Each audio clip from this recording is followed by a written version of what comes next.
नमस्कार मंडळी, आज आपण बनवतोय झटपट जिभेची चव वाढवणारी अशी टोमॅटोची चटणी।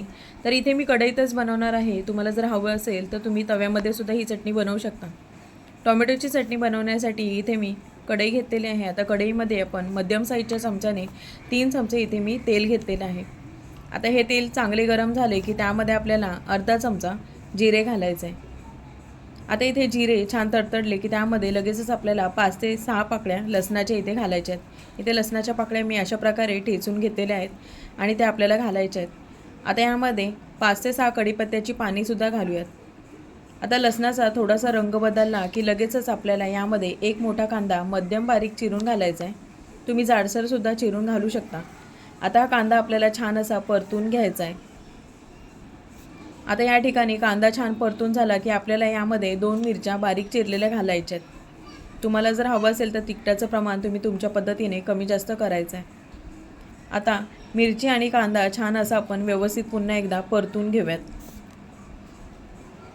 आता इथे 2 मिनिटं परतून झालेली आहेत। यामध्ये आपल्याला पाव चमचा हळद घालायची। आता हळदसुद्धा आपल्याला तेलावर छान अशी परतून घ्यायची आहे।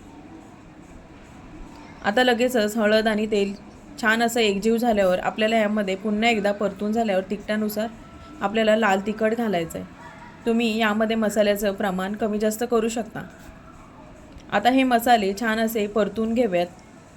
आता मसाले तेलावर छान परतून झाले तर त्यामध्ये आपण 4 टोमॅटो बारीक चिरून घालूयात। आता टोमॅटो घातल्यावर पुन्हा एकदा आपल्याला हे व्यवस्थित असं परतून घ्यायचं आहे। आता या ठिकाणी गॅस मध्यम आचेवरतीच मी इथे ठेवलेला आहे। आता टोमॅटो मऊ होण्यासाठी यामध्ये आपल्याला चवीनुसार मीठ घालायचं आहे। आता चवीनुसार मीठ घालून झाल्यावर पुन्हा आपल्याला छान असं हे एकत्रित परतून घ्यायचं आहे। आता टोमॅटो आपल्याला वाफेवर शिजवून घ्यायचे आहेत। यासाठी मी इथे 2 मिनिटं छान असं झाकण ठेवून घेणार आहे। तर या ठिकाणी इथे 2 मिनिटं झालेली आहेत आणि मी तुम्हाला झाकण काढून दाखवते। बघू शकता टोमॅटो आणि कांदा छान असा एकजीव झालेला आहे, तुम्ही बघू शकता।